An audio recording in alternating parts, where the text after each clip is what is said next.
ایک واقعہ آپ کو سناتا ہوں بہت ہی نصیحت کا۔ پرانے زمانے میں ایک مسلمان بادشاہ کے دور حکومت میں عجیب واقعہ ہوا۔ وہ مسلمان بادشاہ نیک تھا، انصاف پسند تھا، راتوں کو بھیس بدل کر گشت کیا کرتا تھا، لوگوں کے حال احوال لیتا تھا۔ ایک دن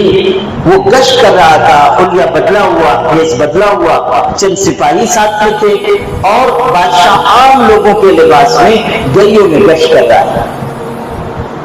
گزرتے ہوئے ایک جگہ سے گزرتے ہوئے اس نے دیکھا کہ راستے کے کنارے ایک لاش پڑی ہوئی، ایک آدمی مرا پڑا ہے، اور عجیب بات ہے لوگ گزر رہے ہیں، کوئی اس کے قریب بھی نہیں جاتا، کوئی اس کو دیکھتا بھی نہیں، کوئی اس کو اٹھانے کے لیے تیار نہیں، کوئی اس کو دفن کرنے کے لیے تیار نہیں۔ بادشاہ کو بہت حیرت ہوئی۔ اس نے کچھ لوگوں کو راہ چلتے ہوئے لوگوں کو روکا، کہا میرے بھائیوں یہ لاش پڑی ہے، تم لاش کو دیکھ رہے ہو، قریب نہیں جاتے ہو، اس کے کفن دفن کا انتظام نہیں کرتے ہو، کیا بات ہے؟ لوگوں نے کہا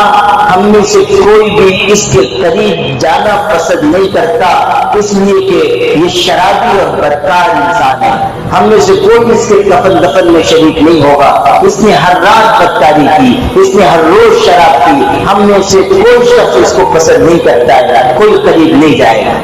بادشاہ کو حیرت ہوئی، اس نے اپنے سپاہیوں کے ذریعے اس کی لاش اٹھوائی اور اس کے گھر کا پتہ معلوم کیا، لے کر گیا، اس کی بیوی کو خبر دی تمہارے شوہر کا انتقال ہو گیا۔ وہ بیچاری رونے لگی، بہت روئی، روتے روتے کہتی تھی میرے شوہر نیک آدمی تھے، پرہیزگار آدمی تھے، تعریف کرتی تھی۔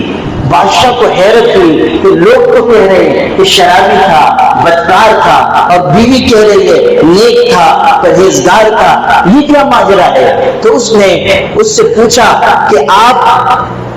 یہ کہہ رہے ہیں کہ آپ کا شوہر نیک تھا، پرہیزگار تھا، لوگ تو یہ کہہ رہے ہیں کہ وہ شرابی تھا اور بدکار تھا، عجیب بات ہے۔ تو وہ اور رو پڑی۔ اس نے کہا میں زندگی میں بھی اپنے شوہر کو کہتی تھی کہ تمہاری حرکتیں ایسی ہیں کہ لوگ تم کو برا سمجھتے ہیں، برا خیال کرتے ہیں، حالانکہ حقیقت میں تم نیک ہو۔ اور اس کا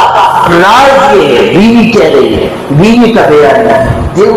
کے کانوں سے اس واقعے کو سنو مسلمانوں۔ بیوی نے کہا اصل بات یہ ہے کہ میرا شوہر مزدوری کرتا تھا، محنت مزدوری کر کے حلال روزی لے کر آتا، ہمیں کھانے پینے کی چیزیں دیتا اور پھر کچھ پیسے لے کر روزانہ بازار جاتا تھا، رات کے وقت بازار جاتا، شراب کی دکان سے شراب کی ایک بوتل خریدتا،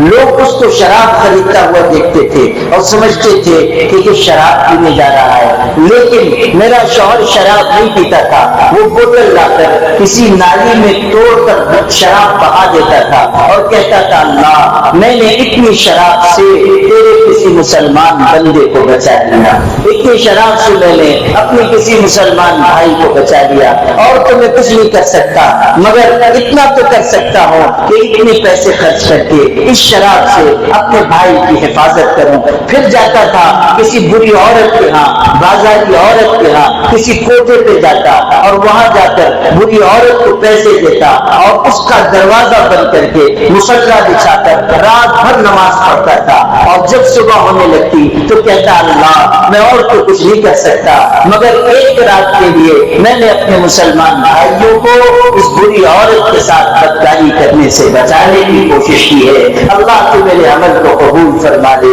اللہ کسی کے سلے میں میری مغفرت فرما دے۔ یہ میرے شوہر کا عمل تھا، یہ میرے شوہر کا طریقہ تھا، لیکن چونکہ وہ شراب خریدتے ہوئے دیکھے جاتے تھے اور بری عورتوں کے کوٹے پر نظر آتے تھے تو لوگ یہ سمجھتے تھے کہ شرابی بھی ہے اور بدکار بھی ہے، لیکن میرا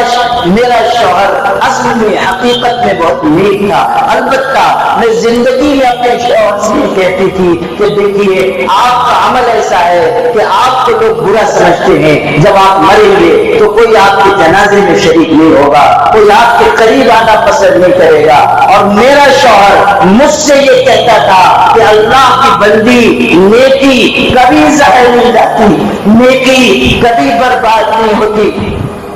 یاد رکھ نیکی کبھی برباد نہیں ہوتی، جب میں مروں گا تو لوگ خود بادشاہ وقت بھی میرے جنازے کو کھانا دینے کے لیے آیا۔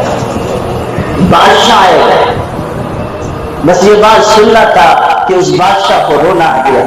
بادشاہ اب برداشت نہیں کر سکا اور اس نے اس عورت سے روتے ہوئے یہ کہا کہ اللہ کی بندی، تیرا شوہر سچا تھا اور اللہ کے ساتھ اس کا یقین سچا تھا، میں بادشاہ وقت ہوں، تیرے شوہر کی وفات کے وقت خدا نے مجھ کو محل سے نکال کر اس کی لاش تک پہنچایا ہے، اور میں اعلان کروں گا کہ جس شخص کو اپنی مغفرت مطلوب ہو وہ اس مرحوم کے جنازے میں آ کر شریک ہو جائے۔